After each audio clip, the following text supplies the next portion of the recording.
kan? Gak nyangka kan kalau beliau adalah bisa dibilang salah satu pemanjat dinding tercepat. Mbak Eti, terima kasih. Kita tepuk tangan sekali lagi. Mbak Eti, itu benar Mbak Eti kan yang tadi manjat-manjat? Iya, ya kan? Saya yakin ini penonton pada bingung karena pikir pasti orangnya tomboy, ya kan? Pasti agak maskulin, ya kan? Ternyata yang muncul ya dong, tampilannya. Mbak Eti pernah nggak melihat lirikan orang atau tatapan orang yang merasa, masa sih dengan penampilan seperti ini mengambil hobi atau mengambil satu kesukaan yang sangat maskulin? Kalau awalnya dulu saya memang belum pakai jilbab ya, saya manjat. Kemudian setelah saya pakai jilbab itu justru orang pada bertanya, apalagi kalau saya bertanding ke luar negeri itu malah saya dikira sakit. Kamu sakit ya kok pakai baju itu? Jadi seperti itu. Terus sama jawabannya? Jadi saya harus jelaskan bahwa saya memang ini pakaian saya, ini pakaian kan? saya seperti itu. Ya. Oh, dan kan sudah sampai tanding di luar negeri segala kan ya? Iya. Itu bagaimana mereka melihat prestasi Mbak Eti? Mereka sangat kagum ya. Bahkan ada atlet dari Rusia, dari Ukraina itu pertama kali saya kalahkan di kejuaraan dunia di San Francisco, Amerika itu mereka nangis. Jadi mereka nggak menyangka itu saya kalahkan. Baiklah, masih ada perempuan hebat lagi akan kita ajak bicara. Bagaimana rasanya kalau seorang perempuan harus menangani laki-laki nakal? Siapakah dia? Sahabat Rosi sebentar lagi akan kembali. Tetaplah bersama Rosi.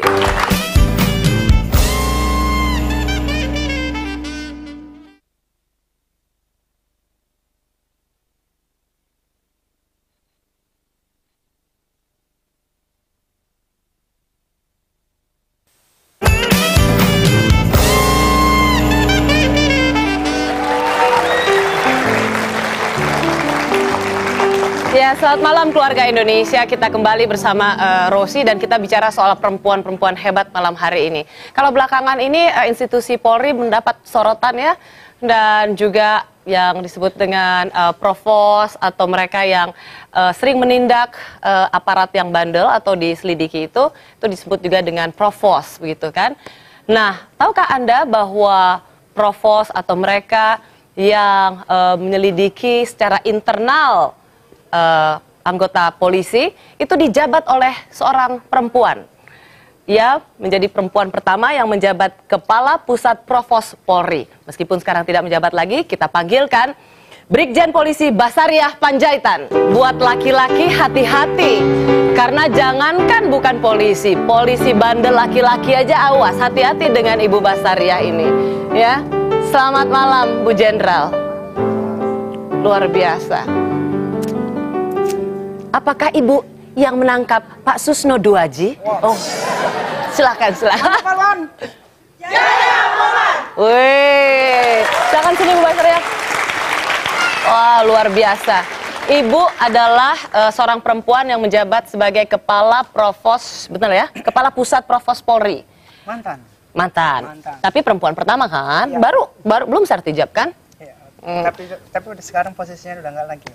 Ibu banyak berhadapan dengan apa istilahnya tuh, sesuatu yang harus dihadapi dengan katanya kerasnya laki-laki, benar nggak tuh? Polisi itu sekarang untuk mencapai visinya itu ada 3 tahapan ya. Itu yang pertama yang disebut dengan kepercayaan masyarakat, itu akan berakhir tahun ini 2010 dan akan beralih ke kemitraan. Jadi memang untuk mencapai kepercayaan masyarakat itu dibutuhkan suatu strategi yang sangat diperlukan untuk membenahi polisi-polisi kita, karena provos itu adalah benteng terakhir daripada suatu kebijakan untuk menindak anggota kita dalam rangka menciptakan polisi yang disegani gitu ya, profesional. Bukan disegani, polisi yang bisa dapat dipercaya oleh masyarakat. Pernah di Serse juga kan Bu Basariah, lama di Serse, Serse narkoba kalau nggak salah kan? Hampir. Mana yang lebih susah? Mana yang lebih susah? Mana yang lebih tough? Nggak ada yang susah. Wes. Oke deh. Yang penting sepanjang kita melakukan tugas kita sesuai dengan aturan-aturan yang ada, saya pikir tidak menjadi masalah. Yeah. Jadi saya kasih contoh gini. Propos itu memang harusnya memang dia punya pengalaman reserse yang banyak. Kenapa saya katakan begitu? Karena seorang propos itu harus memeriksa polisi yang nakal. Saya kasih contoh sekarang yang mungkin muncul di dalam contoh ya, media. Jangan ke situ dulu. Kita bicara narkoba. Ya. Demanya Pak Susno saya bingung ini. Ya. Saya kasih contoh sekarang muncul ke permukaan tentang rekayasa narkoba. Nah, di sini propos itu harus bisa mengetahui apakah, saya kasih contoh nih misalnya Mbak ini jadi penyidik, apakah di dalam urutan-urutannya teknik dan taktik penyidikan itu ada benar-benar rekayasa apa tidak?